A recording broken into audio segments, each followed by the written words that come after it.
Hey, what's up grinders? I am Zard, and today in this Gems of War video it's time to take a look at the weekly PvP teams.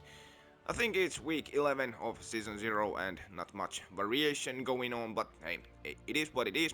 We choose positivity and let's hop on to the grind. Bay of Stars restricted by Mystic troops this week. This is the first team. I have a couple teams for each regions. We're using Harpy Mage up top, starts with 75% mana if you have the third trait unlocked, and then these troops explode some gems on the board. We're using Ruby Macaque, deals AoE true damage, and we're using double Kalika over here. This troop has pretty nice third trait, the Rising Star trait has 50% chance to create an elemental star at the start of my turn. If you're lucky, those elemental stars connect and generate mana to your weapon without you having to press any buttons. We're using Titan Claw for 50% start, Lightning Strike, Dust Storm, etc. Let's try this team. If we don't have those elemental stars right off the bat, we can just get our Harpy Mage going and explode the board. Weapons up. Let's deal true damage over there. If we... What is happening? I'm not actually following anymore. We can use Kalika to get rid of the last enemy over there. But again, yeah, if you have those Kalikas, those elemental stars can do the mana generation job for you. Okay, and the other team, if I just get up here in the list, is... Alright, Queen Titania team. I quite like this one actually. We use Soothsayer to get our Wand of Stars going, and then we spam the board and generate mana to Queen Titania. This troop deals magical 2 damage to all enemies boosted by red enemies and allies, and if there is 30 or more red gems on the board, she will gain extra turn. As we are using Sunspear class, the Heatwave trait pretty much guarantees there is a lot of red gems on the board, and we can just spam our Titania and keep our turn. Let's try this one. So Soothsayer, you pick purple gem, and the troop will destroy its column and row. We should take probably this one. Yeah, I think so. Let's do that. Now we spam the wand. 15, this is an extra turn, followed by another cast. Then we spam the board with uh-oh, or we don't. Well, that's the downside of... Oh boy, we are fighting against Kronos. Hey, we got our turn back. Maybe we do this, and we can keep our turn because we destroyed those Hourglass gems, and I think I'm going to just skull poke that troop down. Almost cursed. Alright. Winter's Reach restricted by Stormheim troops again. This is the first team. We're using this Kingdom mana generator weapon and Valkyrie to convert gems to blue. Kumetsalas, one of these cosmic dragons, to deal pretty heavy AoE damage, and Mistralos for the third trait and some extra turns when casting the troop. And Titan Glass, well, gives 50% start. I don't know, I quite like it. Try to get your weapon or Valkyrie up and start the mana generation process. Do we have extra turns? I don't see any. Quickly, let's take that. Alright, now we're rocking. We could convert purples to blue. We do that. Alright, our dragon is going. Let's generate some mana with our weapon. Right, can we convert some extra turns? Blue, blue, blue, green. Green is great. We like to convert greens away. Extra turns. No, we take that. And there's the dragon cost, and I think oh, there's an extra turn actually. And now we can convert purples to blue.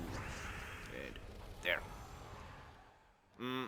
Sometimes it's pretty nice and fast. Sometimes it stalls a little bit. But I have the other team.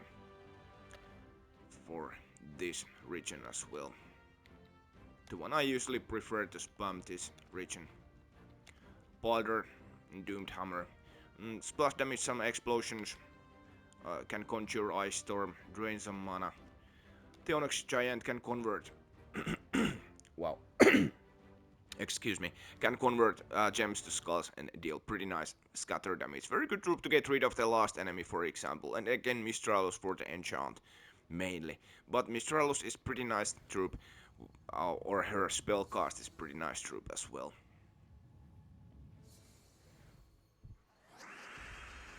Reds, we prefer reds, so we can start creating those skulls on the board right off the bat. Then we take that. We can explode the board and generate some mana that way. And every extra turn, of course, always helps. Purples, 8 purples. Nope, that is not an extra turn. Reds, 11. Now we take that just.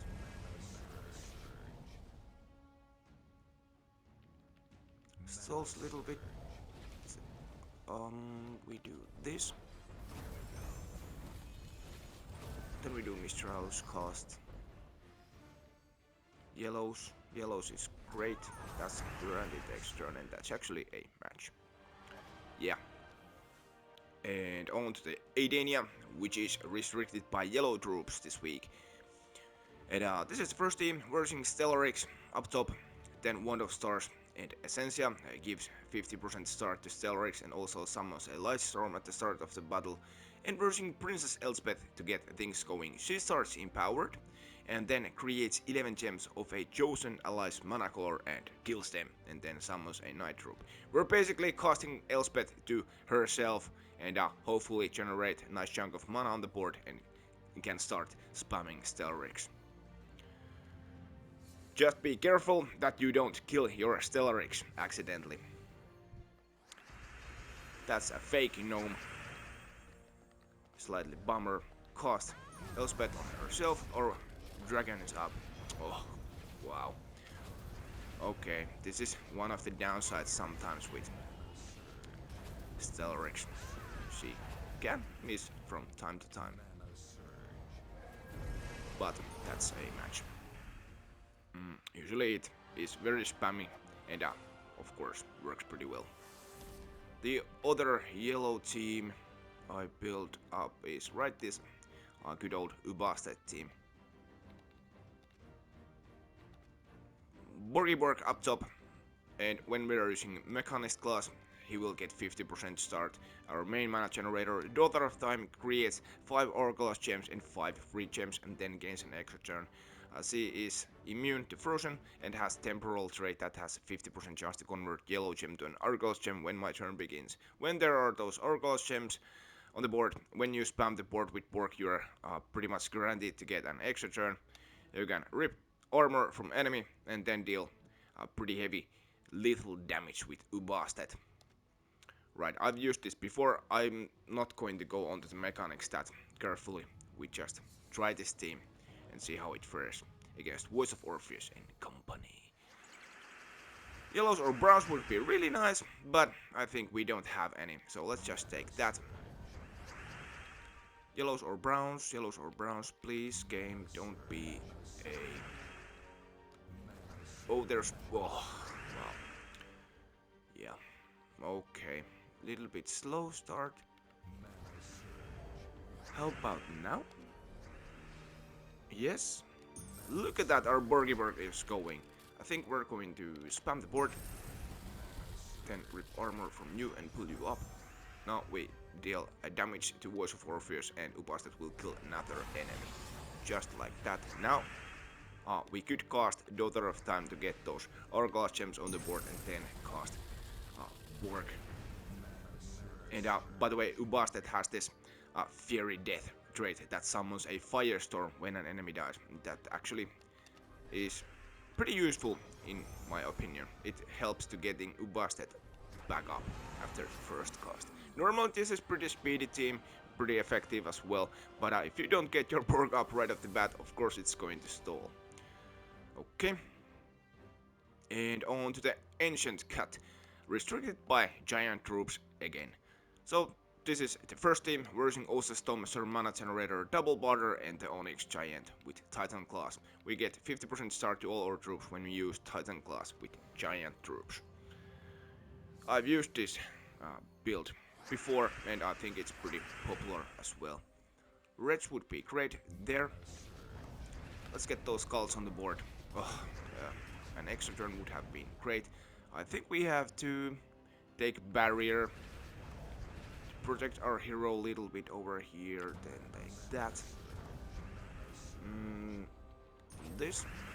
No, let's generate some mana. I think we are going to lose our hero at some point if I'm going to miss another Cauldron cast, but so far going good.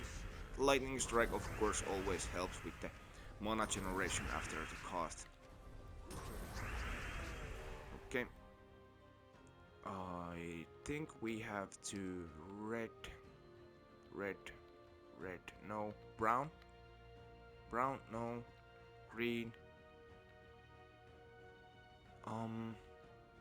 blue? Maybe we try with blue. Yep, that was an extra turn. Great. Okay, and the other giant build that I prefer myself is this one, the Ruby Macaque team. Triple mana generator and Ruby Macaque with Titan class. You try to get your rock troll going because of the active dust storm. He usually gets an extra turn. So reds or purples there. How many browns? 11. I think we're going to try our luck. Yep, we got an extra turn. We could take that as well. Then cast your Ruby Macaque. Now you could double up those reds and browns. That worked pretty nicely. Then Ruby cast, and we need to get our Ruby up one more, and that is going to be now. And that's a match. Yeah, quite like this one myself. And then we move on to Geheron, restricted by red troops. And what did I build for this? Right, another Stellarex build. Angry Mob as our mana generator up top, versus Gimlet who starts empowered to convert green gems to brown to feed Angry Mob. And hopefully we get our dragon going and Wonder Stars as our backup mana generator. Let's try this one. I'm using Elementalist because, well, the freeze and stun and entangle helps. Titan would be okay, I guess so, but there's one, we do that. Now we can start the board, spamming. Dragon is off, do a cast, hopefully loop. We didn't. That's fine, let's spam. Angry Mob, and that's a... Why? What? Alright, they have some spell reduction. Or something. So much of this. What is happening? Oh wow! Somebody stole my magic. Hey, that wasn't very nice. Okay then. Oh, but yeah. Okay, didn't see that coming. Usually my Stellarex deals massive damage, but not this time. And the other team for this region is... right, this true damage team. Pishia, I'm not sure if I want to fight against this one. The submerge is really annoying, although we do have Curse and we are using Elementalist, or are we? We aren't Sun Spear, and we don't have, but we do have more Tarnished Darkness that can seal the life, right? Oh, I was a little bit worried that I have a pure AoE true damage team, but as we are having more Tarnished Darkness over here, we can target Pishia if that's the last troop remaining 4 times and kill him that way. Yeah. Merit, mana generator, Sword of Honor, true damage, and Omen of Nature trait pretty much helps at the start of the fight. Ruby Macaque and more Tarnished Darkness. True damage team, and a pretty nice one. It's great to have those troops that don't do that specific AoE true damage, so you can fight against submerge in some ways. Like now, Pishia is submerged, so he will remain alive after I have killed the other troops. So what we are going to do now, we get our Mortane's Darkness up. Don't eat. Please don't eat my Mortane's Darkness. Oh dear, what is happening? And one more thing about Mortane's Darkness. If you lose troops, she can summon Mortane's Will up top. Bye bye fish. There. Broken lands restricted by orc troops. Again. But that's fine. This is the first team. If you don't have Ruby Macaque, Rockart the Guardian and writing stuff is pretty good idea. Rockart the Guardian converts all blue gems to skulls and creates 1, 2 or 3 brown mana potions, and if enemy is stunned, there's 50% chance to gain an extra turn even if you don't connect those gems. Gloppert deals double skull damage versus stunned enemies. Very good trade. We're using Elementalist to get those stuns in so that our Rockart the Guardian is actually going to deal that double skull damage. Garnock creates 7 red and 7 brown gems boost by orc allies boost risers 1 to 1, so as we are having 3 orc troops, this troop is going to create 10 red and 10 brown gems. If you lose troops, you can also summon orc troop. Let's try this one.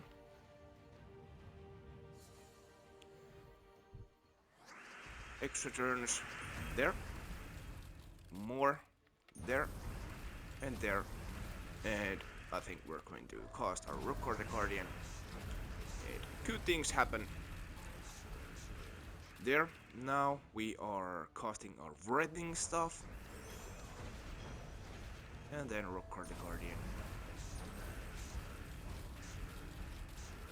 and writing stuff, and Rockart. Writing stuff. And that's a match. Yeah, that worked pretty nicely.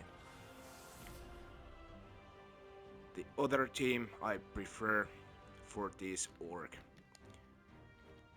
battles is the Ruby Macaque one. Oxlapper starts empowered and converts blue gems to red to defeat Garnock, who we spam and generate mana to our Ruby Macaque and deal AoE true damage. Again, using Elementalist, it's pretty important here in the orc region. Those orcs are pretty nasty skull damage dealers, so it's nice to be able to entangle them. Now we have to check or take that extra turn. And do we want to let... Nah, not very. We could actually cast our Axlapper ourselves. And we do this. And then go in to get an extra turn or try that. We failed. Okay, now things are looking a little bit bad over here. What should we do? I think we're going to go with brown gems and start dealing some damage and hopefully land an extra turn with this cast. Didn't happen, but at least we got our mana generators back up, and now we're rocking. Gotta get Ruby up one more time, and this should be a match. There. Oh, crappity crap. All those summons. We lost our Axlapper, but that's fine. Let's summon replacement over there and deal some true damage there. Can we kill? No, we can't. Let's take that. Normally this doesn't stall like this bad, but this was an exception today. Anyway, that's the one I prefer, regardless of the bad battle. Moving on to Summer Isle, restricted by Suncrest troops this week. We're fighting against Warhammer, and this is another new build I happened to build today. Harpy Mage again up top, 75% start. We can explode the board with Harpy Mage, then we are using Nimbus Bow that deals magic plus 7 damage to an enemy boost by Strix allies, and then creates a mix of 6 of blue and yellow gems for each Strix ally. We're using Stormcaller class to keep those yellows on the board, and we're using Harpy or a double Harpy Night Song. This troop deals magic plus 5 true scatter damage, and if there is a storm, she deals double damage, right? So in my case, she will deal about something like maybe 35 true damage to all troops when the storm is running, so we need something like 3, 4, 5 Harpy Knights on cast. But this is pretty nice flow once you get the things going, and we're going to go and try this team. Because the enemy is using that Sasga troop, we could use some other class because she summons Lightstorm at the start of the battle, but yo, here we go. So we are going to explode. Ward? That didn't land any full troops. Do we want to? Maybe we take that. And that. Now we can actually cast our troops first time. Let's see what kind of damage we are dealing. That's 23, 46. Did someone steal my magic again? I wonder why the first Harpy didn't. Let's see again. 54. Alright, it's scatter damage. It doesn't. It's not fixed value. Okay, I'm just a little bit lost today. Anyway, it's okayish build. When you have that constant storm running. The other one I use for these Strix or Suncrest battles is this one. If you prefer, you could slap Phoenicia over there, but as RP Mage conjures that Dust Storm when you cast it, that replaces the Firestorm for a turn. I quite like Ruby Rat over Phoenicia in this specific Suncrest region. Right. Using Ehegatal, that starts empowered to get things going if there aren't any reds or yellows, and we're basically spamming the board with Harpy Mage and the stuff and deal AoE damage with Ruby Rat. Ehegatal, or excuse me, Egris, which isn't that dangerous anymore. I think we don't have extra turn with the conversion, so we take that. And then we do the conversion because there's an extra turn now. We explode. I think we're going to explode reds or purples. Okay, that land our dragon up. We could do a cast. Then we want to get our Harpy Mage back up. Now I'm trying to explode browns. Something worked. Not many yellows, so I'm not sure if this is worth the cost. So again, a little bit slow, but hey, sometimes it's like this, my friend. Okay, can we just cast our dragon? Now we are taking that. Should be a pretty nice chunk of mana. 11. Actually, that's our dragon full, and now is this a match? No. Oh wait. And that troop even barriers. Come on, get our dragon up. Or a skullpoke. Something. Thank you. Yeah, pretty annoying region, to be fair. And talking about annoying regions, Maraji Expanse is restricted by Drifting Suns troops this week, and even though we have B teams available, it's not always that great. Anyway, here is the first team. We're using Rock up top. This is basically just to guarantee we have yellow troops over here. We're using the Shabanu trick over here. Shabanu generates mana, gives skill points to your allies, and basically you are going to hope that your Doomed Axe over here is going to get buffed up with the magic value, or Rock's attack is going to buffed up. And when things are looking great with the stat wise, you are just going to cast your other troops than Shabanu.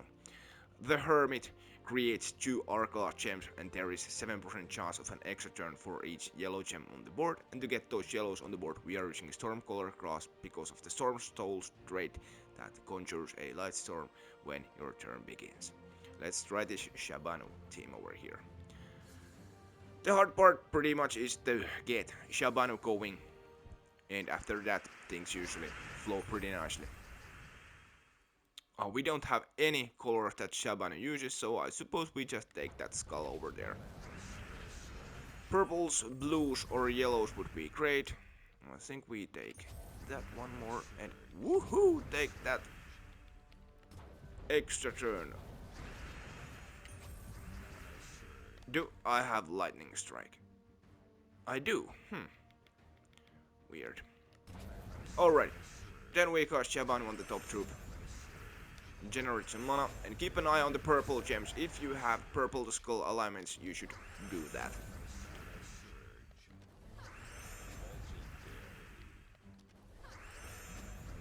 Not very fast, but quite safe.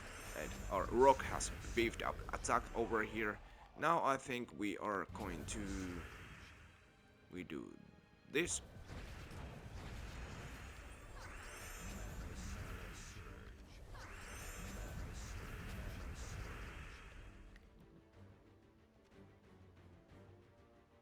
Wow. How can that troop still be alive? Only 25% skull reduction and we have 200 attack. I'm not following what is happening right now.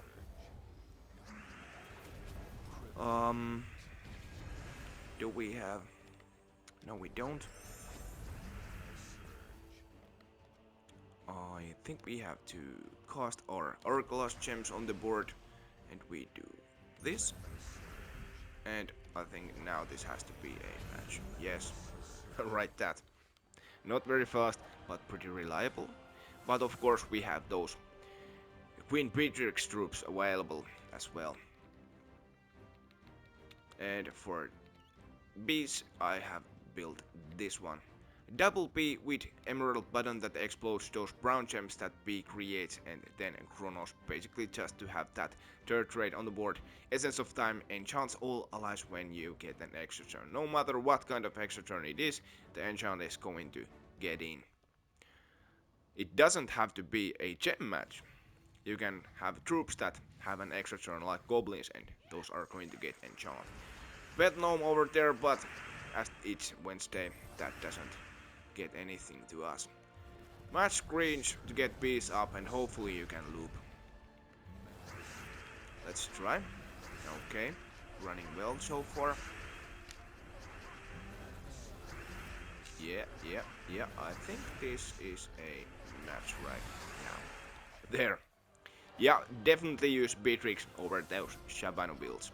Unless you are a very new player and you have Shabanu, that is. And on to the last region, Southwild, that is restricted by green troops this week. We're fighting against Big Boss Joe 6, versing Wand of Stars up top, then Steering Fiddler, who summons a Leaf Storm at the start of the battle, can silence enemies, explode gems on the board and gain extra turn because he's Goblin. Again using Beatrix to deal that true damage, and Leprechaun starts empowered and gets things going by exploding green gems on the board. Using Elementalist for that extra protection, and I have this Storm Aura on over here, but that's fine because String Fiddler is placed in the second position, so that Dust Storm is going to be overwritten by Leaf Storm. Let's try this team. So we can shut down the enemies, we can silence them, we can deal AoE true damage. And it's going to work just fine, trust me. Of course you want to check those extra turns. Now we explode the board, get our wand going. Hopefully we can land extra turn. I think we did. I have to do another one. And of course our Leaf Storm was overwritten by the Lord of Slaughter, who has Song of Doom that summons a Doom Storm at the start of the battle. That's fine. They're all entangled. What am I doing? Pressing wrong buttons again. Just try to get your B going, and this is a marriage. There. I think I have another team for this region as well, and that is where it is. Alright, a Stelrix team, of course. We are using Merlith, Stelrix, Wand of Stars, Leprechaun. Merlith destroys gems and gains some attack. Very good mana generator. Using Sunspear class to support those Merlith spams. I can check extra turns, if not, explode the board with Leprechaun. spam the board, hope for a loop. If we just could get our costs in. This is why we are warned, we are frozen and the enemy is also submerged and that troop is quite nasty. Now, I could try to curse them, but it's going to generate explosions and this troop is going to get back submerged. So I think we have to just rely on skulls now. This could turn ugly. Actually, what I should have done is to let the enemy take skull poke so that they get rid of the submerge and we could deal some damage to them. Now we have to get those skulls on the board a way or another. There it is. Okay. Now. Uh-oh. Is this a kill? Woo! It is. Conjure, that is a badass troop for sure. But we won. Right. Those are the teams for this week. Let me know in the comments if you like them, and let me know if you have some other options for these regions. The usual stuff.